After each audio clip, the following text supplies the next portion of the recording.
Viewers, എല്ലാവർക്കും ദിജോസ് വേൾഡിന്റെ പുതിയൊരു വീഡിയോയിലേക്ക് സ്വാഗതം. ഈ 3 ശരീരഭാഗങ്ങളിൽ നിങ്ങൾക്ക് വ്യത്യാസം കാണുന്നുണ്ടെങ്കിൽ, 3 ശരീരഭാഗങ്ങളിൽ മാറ്റം സംഭവിക്കുന്നുണ്ടെങ്കിൽ അത് ഉറപ്പായും നിങ്ങൾ പ്രഗ്നൻസി ആയതിന്റെ ലക്ഷണമാണ്. അപ്പൊ ഈ 3 ശരീരഭാഗങ്ങൾ ഏതൊക്കെയാണെന്ന് നമുക്ക് നോക്കാം. വീഡിയോ നമുക്ക് സ്റ്റാർട്ട് ചെയ്യാം. ഇവിടെ സംസാരിക്കാനായിട്ട് പോകുന്നത് 3 ശരീരഭാഗങ്ങളിൽ ഉണ്ടാകുന്ന വേദനകളെ പറ്റിയിട്ടല്ല കേട്ടോ. അതായത് നമുക്ക് അബ്ഡോമൻ പെയിൻ, അല്ലെങ്കിൽ ലെഗ് പെയിൻ, അല്ലെങ്കിൽ ബാക്ക് പെയിൻ, ഇങ്ങനെയുള്ള വേദനകളെ പറ്റി ഒന്നുമല്ല സംസാരിക്കുന്നത്. ബോഡി ചേഞ്ചസിനെ പറ്റിയിട്ടാണ്. അതായത് ശരീരത്തിൽ വരുന്ന, ശരീരത്തിന്റെ ആകൃതിയിൽ വരുന്ന, അതിന്റെ സ്ട്രക്ചറിൽ വരുന്ന വ്യത്യാസം, അതും പ്രഗ്നന്റ് ആകുമ്പോൾ മാത്രം നമുക്കുണ്ടാവുന്ന വ്യത്യാസം. അതെന്തൊക്കെയാണെന്ന് നമുക്ക് നോക്കിയാലോ. അപ്പൊ നമുക്ക് വീഡിയോ സ്റ്റാർട്ട് ചെയ്യാം. ആദ്യം നമുക്ക് നമ്മുടെ മുകളിൽ നിന്ന് തന്നെ തുടങ്ങാം. അതായത് നമ്മുടെ തലയുടെ ഭാഗത്ത് നിന്ന് തന്നെ തുടങ്ങാം. പ്രഗ്നന്റ് ആകുന്ന സമയത്ത് സ്ത്രീകളുടെ മുഖത്ത് പ്രത്യേകം വ്യത്യാസങ്ങൾ കാണാറുണ്ട്. അതിനെ പറ്റിയിട്ടുള്ള വീഡിയോ ഡീറ്റെയിൽഡ് ആയിട്ട് നമ്മുടെ ചാനലിൽ ഞാൻ കൊടുത്തിട്ടുമുണ്ട്. അപ്പോൾ പ്രഗ്നന്റ് ആകുന്ന സമയത്ത് സ്ത്രീകളുടെ മുഖത്ത് 3 തരത്തിലുള്ള വ്യത്യാസങ്ങൾ കാണപ്പെടാം. ഒന്നാമത്തേന്ന് പറയുന്നത് പ്രഗ്നൻസി ഗ്ലോ. പ്രഗ്നൻസി ഗ്ലോ എന്ന് പറയുന്നത് നമ്മുടെ മുഖം നല്ലതുപോലെ ഒന്ന് തെളിഞ്ഞ് അല്ലെങ്കിൽ പ്രകാശിക്കുന്ന രീതിക്ക് മുഖത്തൊരു മാറ്റം സംഭവിക്കുക. സാധാരണ നോർമലി നമ്മുടെ മുഖം എങ്ങനെയാണോ നിന്നത് അതിനേക്കാളും കുറേയും കൂടി ഒന്ന് ബ്രൈറ്റ് ആയിട്ട് നമ്മുടെ മുഖം കാണപ്പെടുക.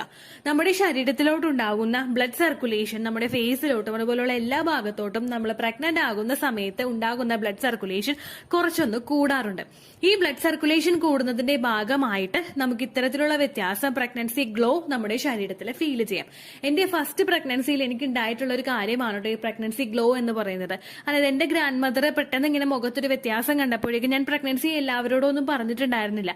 അപ്പോൾ പ്രഗ്നൻസി 3 മാസമൊക്കെ ആയിട്ടൊന്ന് സ്കാനിങ് ഒക്കെ കഴിഞ്ഞ്, അല്ലെങ്കിൽ അന്ന് ഡോക്ടറെ കണ്ടൊന്ന് കൺഫേം ചെയ്തിട്ട് എല്ലാവരോടും പറഞ്ഞാൽ മതിയല്ലോ എന്നാണ് വിചാരിച്ചത്. പക്ഷെ ഇങ്ങനെ കണ്ടപ്പോൾ തന്നെ ഗ്രാൻഡ് മദർ ഡിറ്റക്ട് ചെയ്യുകയും ചെയ്തിരുന്നു. പ്രഗ്നൻസി എന്താ, നിങ്ങൾ പീരിയഡ്സ് തെറ്റുമോ, നിനക്ക് മുഖത്തൊരു വ്യത്യാസം ഉണ്ടല്ലോ, ഒരു തെളിച്ചുണ്ടല്ലോ എന്ന് അച്ഛമ്മ പറഞ്ഞിരുന്നു. അപ്പൊ ഈ ഒരു വ്യത്യാസം എന്ന് പറയുന്നത് പ്രഗ്നന്റ് ആകുന്ന സ്ത്രീകൾക്ക് ഉണ്ടാകാം. അത് ഫസ്റ്റത്തെ മാറ്റം. രണ്ടാമത്തെ മാറ്റം എന്ന് പറയുന്നത് മുഖം ഭയങ്കരമായിട്ട് ഡള്ളാവുക. അത് നമ്മൾ കുറെ അങ്ങോട്ട് ബ്രൈറ്റ് ആയിട്ടിരിക്കുന്ന ആളുകളോ, അല്ലെങ്കിൽ നല്ല നമ്മൾ മുഖത്തൊന്ന് കാണുമ്പോഴേക്കും ഫ്രഷ്നെസ് ഫീൽ ചെയ്യുന്ന ആളുകളോ, പെട്ടെന്ന് അവരെ കാണുമ്പോഴേക്കും മുഖം ഭയങ്കര ഡള്ളായിട്ട് നിൽക്കുക. അതായത് ഒരു രക്തപ്രസാദം ഇല്ലാതിരിക്കാന്ന് പഴമക്കാർ പറയും കേട്ടോ. മുഖത്തൊന്നും ബ്ലഡ് ഇല്ലാത്ത പോലെയോ കുറച്ചൊന്ന് ഡള്ളായിട്ട് പോലെയുള്ള ഫേസ് മാറുക. ഇത് നമ്മളിൽ ഉണ്ടാകുന്നത് പ്രൊജസ്ട്രോൺ ഹോർമോണിന്റെ വ്യത്യാസം കൊണ്ടാണ്. പ്രൊജസ്ട്രോൺ ഹോർമോൺ ഇൻക്രീസ് ആകുമ്പോഴേക്കും ശരീരത്തിൽ ഒരുപാട് മാറ്റങ്ങൾ സംഭവിക്കും. ഇതിന്റെ ഭാഗമായിട്ട് മുഖം ഡള്ളാകുന്നതിന് കാരണമാകും. അതുപോലെ നമ്മുടെ കഴുത്തിന്റെ ചുറ്റും, അല്ലെങ്കിൽ നമുക്ക് ആ മുഖത്തിന്റെ ഭാഗത്തൊക്കെ ആക്നീസ് ഡെവലപ്പ് ചെയ്യും, നമുക്ക് കറുത്ത പാടുകൾ ഉണ്ടാവുക, അങ്ങനെയുള്ള ബുദ്ധിമുട്ടുകളൊക്കെ ഉണ്ടാകും. മൂന്നാമത്തെ മുഖത്തുണ്ടാകുന്ന വ്യത്യാസം എന്ന് പറയുന്നത് നമുക്ക് മുഖത്ത് കുരുക്കൾ വരുന്നതാണ്.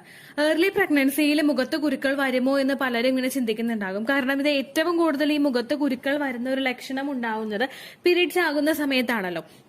പീരിയഡ്സ് ആകുക എന്ന് പറയുന്നത് നമ്മളിൽ ഉണ്ടാകുന്ന ഹോർമോൺ ചേഞ്ച് ആണ്. അത് എത്ര നാൾ വരെ ഉണ്ടായിരുന്ന പ്രൊജസ്ട്രോൺ ഹോർമോണിന്റെ സ്ട്രക്ചറിലൊന്ന് വ്യത്യാസം വരിക, പ്രൊജസ്ട്രോൺ അങ്ങോട്ട് കുറയുക, നമുക്ക് അപ്പോൾ പീരിയഡ്സ് വരിക, യൂട്രസിന്റെ ലൈനിങ് ഷെഡ് ആവുക, ഇങ്ങനെയുള്ള ഒരു പ്രോസസ്സ് അവിടെ നടക്കുന്നതിന്റെ ഭാഗമായിട്ട് നമുക്കൊരു ഹോർമോൺ ഷിഫ്റ്റ് അവിടെ ഉണ്ടാകും. ഈ ഒരു ഹോർമോൺ ഷിഫ്റ്റിന്റെ ഭാഗമായിട്ട് നിങ്ങൾക്ക് മുഖത്ത് കുരുക്കൾ ഉണ്ടാകുന്നതിന് കാരണമാകുന്നു. അപ്പൊ മുഖത്ത് കുരുക്കൾ വന്നു എന്ന് വിചാരിച്ചിട്ട് ആരും അത് പീരിയഡ്സ് തന്നെയാണെന്ന് എക്സ്പെക്ട് ചെയ്തിരിക്കുന്നു വേണ്ട കേട്ടോ. പ്രഗ്നൻസിയുടെ സമയത്തും ഇത്തരത്തിലുള്ള മാറ്റം ഉണ്ടാകും. അപ്പൊ മുഖമാണ് നമ്മുടെ ആദ്യത്തെ ശരീരഭാഗം, അല്ലെങ്കിൽ ഒരു വ്യത്യാസം ഉണ്ടാകുന്ന ആദ്യത്തെ ശരീരഭാഗം എന്ന് പറയുന്നത് നമ്മുടെ മുഖമാണ്. രണ്ടാമത്തേന്ന് പറയുന്നത് നമ്മുടെ ബ്രസ്റ്റ് ആണ്. മുകളിൽ നിന്ന് നേരെ താഴോട്ട് വന്നു കഴിഞ്ഞാൽ നമ്മുടെ ബ്രസ്റ്റിൽ നമുക്കുണ്ടാകുന്ന വേദനയെ പറ്റിയിട്ടൊന്നും ഞാൻ പറയില്ല കേട്ടോ. ബ്രസ്റ്റിൽ പ്രഗ്നന്റ് ആകുന്ന സമയത്ത്, എസ്പെഷ്യലി ഏർലി പ്രഗ്നൻസിയുടെ സ്റ്റേജിൽ തന്നെ പലതരത്തിലുള്ള വ്യത്യാസങ്ങൾ സംഭവിക്കും. ഒന്നാമത്തേന്ന് പറയുന്നത് നമ്മുടെ ബ്രസ്റ്റിന്റെ സൈസിൽ വ്യത്യാസം വരിക. പെട്ടെന്ന് തന്നെ 34 ആയിരുന്ന ആളൊരു 36 ആവുക, അങ്ങനെയല്ല കേട്ടോ. ഗ്രാജുവലി നമ്മുടെ സൈസ് അങ്ങോട്ട് ഇൻക്രീസ് ആയി വരിക. നമുക്ക് ആ ഒരു സെൻസേഷൻ എപ്പോഴും നമുക്ക് ഫീൽ ചെയ്ത് വരിക. ഇന്നേഴ്സ് ഇടുമ്പോഴേക്കും ബ്രാ യൂസ് ചെയ്യുമ്പോൾ അവിടെ നമുക്ക് ടൈറ്റ് ആയതുപോലെ ഫീൽ ചെയ്യുക. ഇതെല്ലാം നമുക്ക് ഏർലി പ്രഗ്നൻസിയിൽ ഉണ്ടാവുന്ന കാര്യമാണ്. സഡൻ ഒരു ഹൈക്ക് നമ്മൾ പ്രതീക്ഷിക്കരുത്. പക്ഷെ ഗ്രാജുവലി നമുക്ക് ആ ഒരു സൈസ് ഇൻക്രീസ് ആകുന്നതായിട്ട് നമുക്ക് റെക്കഗ്നൈസ് ചെയ്യാനായിട്ട് സാധിക്കും. അതുപോലെ തന്നെ നമ്മുടെ ബ്രസ്റ്റിന് ചുറ്റുമുള്ള ആ ഒരു ഏരിയ, നമ്മുടെ നിപ്പിളിന് ചുറ്റുമുള്ള ആ ഒരു ഏരിയ എല്ലാവർക്കും പ്രഗ്നന്റ് ആകുന്നതിന് മുൻപ് സ്ത്രീകൾക്ക് ഉണ്ടാവുന്നത് ലൈറ്റ് ബ്രൗൺ ഷെയ്ഡിലോ, അല്ലെങ്കിൽ നമുക്ക് തിരിച്ചറിയാൻ പറ്റുന്ന ഒരു ബ്രൗൺ ഷെയ്ഡിലോ ആയിരിക്കും. എന്നാൽ പ്രഗ്നന്റ് ആകുന്ന സമയത്ത് നമ്മുടെ ആ ഒരു ഷെയ്ഡ് എന്ന് പറയുന്നത്, ആ ഒരു ചേഞ്ചസ് നമ്മളിലോട്ട് വന്നിട്ട് ബ്ലാക്ക് ആയിട്ടുള്ള ഒരു ഷെയ്ഡിലോട്ട് അത് മാറും. ഈ ഒരു ചേഞ്ചസ് നമുക്ക് വിസിബിൾ ആകുന്നത് ഏർലി പ്രഗ്നൻസിയുടെ ആ ഒരു സ്റ്റാർട്ടിംഗ് സ്റ്റേജിൽ തന്നെയായിരിക്കും. നമുക്ക് ആ ഒരു വ്യത്യാസം നമ്മളിപ്പോൾ ഫീഡ് ചെയ്യുന്ന അമ്മമാരിൽ ചിലപ്പോൾ ആ വ്യത്യാസം റെക്കഗ്നൈസ് ചെയ്യാനായിട്ട് സാധിക്കില്ല. അല്ലെങ്കിൽ ഇപ്പോൾ ഫസ്റ്റ് പ്രഗ്നൻസി ആയവരിൽ ചിലപ്പോൾ വളരെ എളുപ്പത്തിൽ ആ ഒരു വ്യത്യാസം റെക്കഗ്നൈസ് ചെയ്യാനായിട്ട് സാധിക്കില്ല. പക്ഷേ ആദ്യമായിട്ട് പ്രഗ്നന്റ് ആകുന്ന സ്ത്രീകൾക്ക്, ഫസ്റ്റ് ഓൾറെഡി പ്രഗ്നന്റ് ആയവർക്ക് ചിലപ്പോൾ ആ വ്യത്യാസം ഉണ്ടാവില്ല. പക്ഷെ ആദ്യമായിട്ട് പ്രഗ്നന്റ് ആകുന്നവർക്ക് ആ ഒരു വ്യത്യാസം റെക്കഗ്നൈസ് ചെയ്യാനായിട്ട് സാധിക്കും. അനിപ്പിളിന് ചുറ്റുമുള്ള ഏരിയ ബ്രൗൺ കളറിൽ നിന്നും ബ്ലാക്ക് കളറിലോട്ട് ഒരു ചേഞ്ചസ് ഉണ്ടാവും കേട്ടോ. അടുത്തെന്ന് പറയുന്നത് ആ നിപ്പിളിന് ചുറ്റുമുള്ള ഏരിയയിൽ ബംസ് പോലെ ഇങ്ങനെ വരിക. ബംസ് എന്ന് പറയുമ്പോഴേക്കും നമുക്ക് രോമാഞ്ചം വരില്ലേ? രോമാഞ്ചം വരുമ്പോൾ നമ്മുടെ രോമമൊക്കെ ഒന്ന് എഴുന്നേറ്റിരിക്കുമ്പോൾ കയ്യിൽ താഴെയായിട്ട് ചെറിയ ചെറിയ ബംസ് ഉണ്ടാവില്ല, രോമത്തിനടിയിലായിട്ട് ചെറിയ ചെറിയ ബംസ് ഉണ്ടാവില്ലേ? അങ്ങനെയുള്ള ബംസ് നമുക്ക് ബ്രസ്റ്റിന് ചുറ്റും ഡെവലപ്പ് ആകുന്നത് പോലെ നമുക്ക് തോന്നുക. അതുപോലെ തന്നെ ബ്രസ്റ്റ് ഗ്രോ ആകുന്നതിന്റെ ഭാഗമായിട്ട് ബ്രസ്റ്റിന്റെ ആ ഒരു സ്റ്റാർട്ടിങ്ങിന്റെ ഭാഗത്ത്, ആ സ്കിന്നിന്റെ ആ ഒരു സ്റ്റാർട്ടിങ്ങിന്റെ ഭാഗം, നമ്മുടെ അണ്ടർ ആംസിന്റെ ആ ഒരു ഭാഗത്തൊക്കെ സ്ട്രെച്ച് മാർക്സ് ഡെവലപ്പ് ചെയ്ത് വരിക. സ്ട്രെച്ച് മാർക്സ് നമുക്ക് ഉണ്ടാകുന്നത് ആ ഒരു സ്കിൻ ഒന്ന് വലിയുമ്പോഴാണ്. ആ ഒരു ഗ്രോത്തിന് വേണ്ടിയിട്ട് നമ്മുടെ സ്കിന്ന് ഒന്ന് വലിയുന്നതിന്റെ ഭാഗമായിട്ട് നിങ്ങൾക്ക് സ്ട്രെച്ച് മാർക്സ് ഫീൽ ചെയ്യാനായിട്ട് സാധ്യതയുണ്ട് കേട്ടോ. അപ്പൊ ഈ സ്ട്രെച്ച് മാർക്സ് വരുമ്പോഴും നിങ്ങൾ നോക്കുക, ചിലപ്പോൾ അത് പ്രഗ്നന്റ് ആകുന്നതിന്റെ ലക്ഷണമായിരിക്കും. അങ്ങനെയൊക്കെ വരുമ്പോഴേക്കും നിങ്ങൾ എന്തെങ്കിലും മോയ്സ്ചറൈസറോ അല്ലെങ്കിൽ കോക്കനട്ട് ഓയിലോ അപ്ലൈ ചെയ്ത് കൊടുക്കുക കേട്ടോ. അപ്പൊ നിങ്ങളുടെ സ്കിന്നൊന്ന് വലിഞ്ഞാലും വലിയ ബുദ്ധിമുട്ടുകൾ നിങ്ങൾക്ക് ഉണ്ടാവില്ല, പെയിനും അധികം ഉണ്ടാവില്ല കേട്ടോ. മൂന്നാമത്തെ ഒരു വ്യത്യാസം വരുന്നത് നമ്മുടെ താഴെ ബ്രസ്റ്റ് നേരെ താഴോട്ട് പോകുന്ന നമ്മുടെ ശരീരഭാഗമായിട്ടുള്ള വജൈനയിലാണ് കേട്ടോ. ഇവിടെ നമുക്ക് അബ്ഡോമൻ ഭാഗത്ത് ഒരുപാട് ചേഞ്ചസ് ഉണ്ടാകും. ഒരുപാട് ചേഞ്ചസ് നമുക്ക് റെക്കഗ്നൈസ് ചെയ്യുന്നത് വേദനയുടെ രൂപത്തിലായിരിക്കും കേട്ടോ. ആ വേദനകളെ പറ്റി ഞാൻ കടക്കുന്നില്ല. അതുകൊണ്ടാണ് അതുപോലെ തന്നെ സ്കിന്നൊന്ന് വലുതാവുന്നതും വളരുന്നതും ഒക്കെ നമുക്ക് ഫസ്റ്റ് ട്രൈമസ്റ്ററിന്റെ ആ ഒരു സെക്കൻഡ് അല്ലെങ്കിൽ ഒരു സെക്കൻഡിന്റെ മിഡിലുള്ള സ്റ്റേജിലായിരിക്കും ആ ഒരു ഗ്രോത്ത് നമ്മുടെ വയറിന് അങ്ങോട്ട് ഫീൽ ചെയ്ത് തുടങ്ങുന്നത്. അപ്പൊ അതുകൊണ്ടാണ് ഞാൻ ആ ഒരു ഭാഗം ഇൻക്ലൂഡ് ചെയ്യാത്തത് കേട്ടോ. ഏറ്റവും കൂടുതൽ ഏർലി സ്റ്റേജിൽ വന്ന ചേഞ്ചസ് പറയുന്നതുകൊണ്ടാണ് അടുത്തത് താഴെ വജൈനയുടെ ഭാഗത്തേക്കുള്ള ചേഞ്ചസിലോട്ട് എത്തിയത്. ഈ വജൈനയുടെ ഭാഗത്ത് നമുക്ക് ചേഞ്ചസ് വരുന്നതെന്ന് പറയുന്നത് ചിലപ്പോൾ ചില സ്ത്രീകളിൽ വജൈനയിൽ വെരിക്കോസ് വെയിൻസ് ഡെവലപ്പ് ചെയ്യാനായിട്ട് സാധ്യതയുണ്ട്. നമ്മുടെ തൊടയിടുക്കിന്റെ ഭാഗത്തായിട്ടോ അല്ലെങ്കിൽ വജൈനയുടെ ആ സ്കിന്നിന്റെ ഭാഗത്തായിട്ടോ നമുക്ക് ഈ ഒരു വ്യത്യാസം കാണാം. രണ്ടാമത്തെ വ്യത്യാസം എന്ന് പറയുന്നത് വജൈനയുടെ അകത്ത് നമ്മുടെ ആ ഒരു സ്കിന്നിന് അകത്തുള്ള ആ ഒരു ഏരിയയിൽ നമുക്ക് ആ കളർ എന്ന് പറയുന്നത് എപ്പോഴും ഒരു ലൈറ്റ് പിങ്ക് ഷെയ്ഡ് ആയിരിക്കും. പക്ഷേ അങ്ങോട്ടേക്കുള്ള ബ്ലഡ് സർക്കുലേഷൻ കൂടുന്നതിന്റെ ഭാഗമായിട്ട് അതൊരു പർപ്പിൾ കളറിലോട്ടോ അല്ലെങ്കിൽ ഡാർക്ക് പിങ്ക് കളറിലോട്ടോ ഫോം ചെയ്യാം. കാരണം ബ്ലഡ് സർക്കുലേഷൻ ആ ഒരു ഭാഗത്തേക്ക് കൂടുതലായിട്ടായിരിക്കും എപ്പോഴും ഉണ്ടാവുന്നത്. കാരണം ആ ഒരു ഗ്രോയിങ് ബേബി അഫോർഡ് ചെയ്യാൻ വേണ്ടിയിട്ട് നമ്മുടെ ശരീരം ഒന്ന് പ്രിപ്പയർ ആവുന്നതിന്റെ ഭാഗമായിട്ട് ആ ഒരു ബ്ലഡ് സർക്കുലേഷൻ റീപ്രൊഡക്റ്റീവ് സിസ്റ്റത്തിലോട്ട് നോർമലി ഉണ്ടാവുന്നതിനേക്കാളും കൂടുതലായിരിക്കും ഉണ്ടാവുന്നത്. ഈ ഒരു ഗ്രോത്ത് അല്ലെങ്കിൽ ഈ ഒരു ബ്ലഡ് സർക്കുലേഷൻ അവിടെ ഉണ്ടാകുന്നതിന്റെ ഭാഗമായിട്ട് നമുക്ക് ആ ഒരു ഫീലിംഗ് അല്ലെങ്കിൽ ആ ഒരു കളർ ചേഞ്ചസ് പലർക്കും ഏർലി സ്റ്റേജിൽ തന്നെ റെക്കഗ്നൈസ് ചെയ്യാനായിട്ട് സാധിക്കും കേട്ടോ. അടുത്തൊരു വ്യത്യാസം എന്ന് പറയുന്നത് നമ്മുടെ വജൈനൽ ഡിസ്ചാർജിലാണ്. നോർമലി പല സ്ത്രീകൾക്കും പ്രഗ്നന്റ് ആവുന്നതിന് മുൻപായിട്ട് വജൈനൽ ഡിസ്ചാർജ് കാണപ്പെടാറുണ്ട്. ചെറിയ തോതിൽ ചില ദിവസങ്ങളിൽ മാത്രം ഇങ്ങനെ വജൈനൽ ഡിസ്ചാർജ് നിങ്ങൾക്ക് കാണപ്പെടുന്നത്. സഡൻലി പ്രഗ്നന്റ് ആവുന്നതിന് ആ ഒരു ഇംപ്ലാന്റേഷൻ നടക്കുന്ന സമയത്തൊക്കെ നമുക്ക് പോകുന്ന വജൈനൽ ഡിസ്ചാർജിന്റെ അളവിൽ വ്യത്യാസം വരുന്നുണ്ടെങ്കിൽ, അതായത് കൂടുതലായിട്ട് വജൈനൽ ഡിസ്ചാർജ് ഒരു ഡിസ്കംഫോർട്ടോ അല്ലെങ്കിൽ ഒരു ചിങ്ങോ ഒരു ബേണിംഗ് സെൻസേഷനോ ഇല്ലാതെ നിങ്ങൾക്ക് പോകുന്നതിന്റെ അളവ് നിങ്ങൾക്ക് ഇൻക്രീസ് ആവുന്നുണ്ടെങ്കിൽ അത് പ്രഗ്നന്റ് ആകുന്നതിന്റെ ഒരു സൂചനയും കൂടിയാണ് കേട്ടോ. ഇനി പ്രഗ്നൻസിയുടെ സമയത്ത് വജൈനൽ ഡിസ്ചാർജ് നിങ്ങൾക്ക് കാണുന്നില്ലെങ്കിൽ ഒട്ടും തന്നെ നിങ്ങൾക്ക് വിഷമിക്കേണ്ട ആവശ്യമില്ല. എല്ലാവരുടെയും ബോഡി ഡിഫറെന്റ് ആണ്. ഒരാൾക്ക് ഉണ്ടാകുന്ന ലക്ഷണം ഒരാൾക്ക് ഉണ്ടാവില്ല. ഒരാൾക്ക് ആദ്യത്തെ പ്രഗ്നൻസിയിൽ ഉണ്ടായ ലക്ഷണം രണ്ടാമത്തെ പ്രഗ്നൻസിയിലും ഉണ്ടാകണമെന്നില്ല. അപ്പോൾ ലക്ഷണങ്ങൾ ഇല്ലെങ്കിലും പേടിക്കേണ്ട കേട്ടോ. അപ്പോൾ അടുത്തൊരു ചേഞ്ചസ് എന്ന് പറയുന്നത് നമുക്ക് വജൈനൽ ഡിസ്ചാർജിൽ വരുന്ന വ്യത്യാസമാണ്.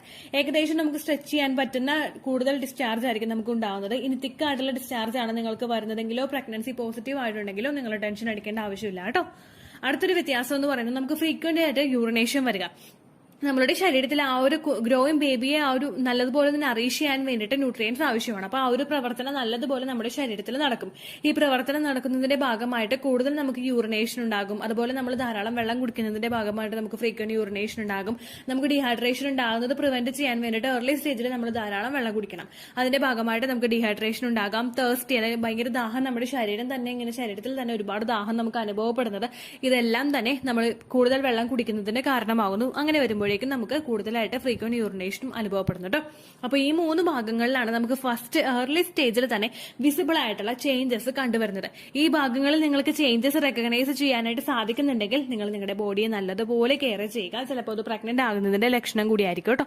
അതിനുശേഷം സഡൻലി നിങ്ങൾ പോയി ടെസ്റ്റ് ചെയ്യേണ്ട, അല്ലെങ്കിൽ ഡേറ്റ് മിസ് ആകുന്നതിന് മുൻപ് തന്നെ നിങ്ങൾ പോയിട്ട് ടെസ്റ്റ് ചെയ്യേണ്ട. കാരണം പലർക്കും തന്നെ ആ ഒരു ഏർലി സ്റ്റേജിൽ പോസിറ്റീവ് റിസൾട്ട് കിട്ടിക്കൊള്ളണമെന്നില്ല. അതുകൊണ്ട് ഡേറ്റ് മിസ് ആകുന്നത് വരെ നിങ്ങൾ വെയിറ്റ് ചെയ്യുക. അതിനുശേഷം നിങ്ങൾ പ്രഗ്നൻസി ടെസ്റ്റ് ചെയ്ത് നോക്കാം കേട്ടോ. രാവിലെ ആദ്യത്തെ യൂറിൻ എടുത്ത് നിങ്ങൾക്ക് ഇത്തരത്തിലുള്ള ലക്ഷണങ്ങൾ കാണുന്നുണ്ടെങ്കിൽ മസ്റ്റായിട്ട് നിങ്ങൾ ഫോളിക് ആസിഡ് അടങ്ങിയിട്ടുള്ള ഭക്ഷണങ്ങൾ, അതുപോലെ ഫ്രൂട്ട്സ്, വെജിറ്റബിൾസ് ഒക്കെ നല്ലതുപോലെ എടുക്കുക, ധാരാളം വെള്ളം കുടിക്കുക, നല്ലതുപോലെ കിടന്നുറങ്ങുക, സ്ട്രെസ് ഇല്ലാതിരിക്കുക, ഇനി നെഗറ്റീവ് ആകുമോ എന്ന് ആലോചിക്കാതിരിക്കുക, ഇത് പ്രിമെൻസ്ട്രൽ സിംറ്റം ആണോ പീരീഡ് ആവുന്നതിന്റെ ആണോ എന്ന് ആലോചിച്ച് കൺഫ്യൂഷൻ ആവാതിരിക്കുക, കപ്പിൾസ് തമ്മിൽ ക്വാളിറ്റി ടൈം സ്പെൻഡ് ചെയ്യുക, ഹാപ്പി ആയിട്ടിരിക്കാനായിട്ട് ശ്രദ്ധിക്കുക.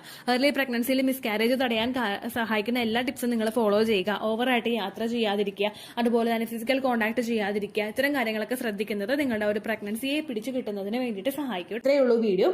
യൂസ്ഫുൾ ആയി കാണുമെന്ന് വിശ്വസിക്കുന്നു. യൂസ്ഫുൾ ആവുന്നുണ്ടെങ്കിൽ ലൈക്ക് ചെയ്യുക, ഫ്രണ്ട്സിനൊക്കെ ഷെയർ ചെയ്ത് കൊടുക്കുക കേട്ടോ. എന്തെങ്കിലും സംശയം ഉണ്ടെങ്കിൽ നിങ്ങൾ കമന്റ്സിൽ ചോദിക്കുക.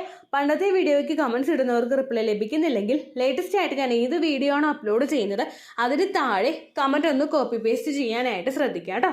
അതുപോലെ ഓവുലേഷൻ ഡേറ്റ് കാൽക്കുലേറ്റ് ചെയ്ത് തരാനായിട്ട് റിക്വസ്റ്റ് ചെയ്യുന്ന ആളുകൾ എത്രയാണോ സൈക്കിൾ ലെങ്ത് അത് മെൻഷൻ ചെയ്യാനായിട്ട് ശ്രദ്ധിക്കുക.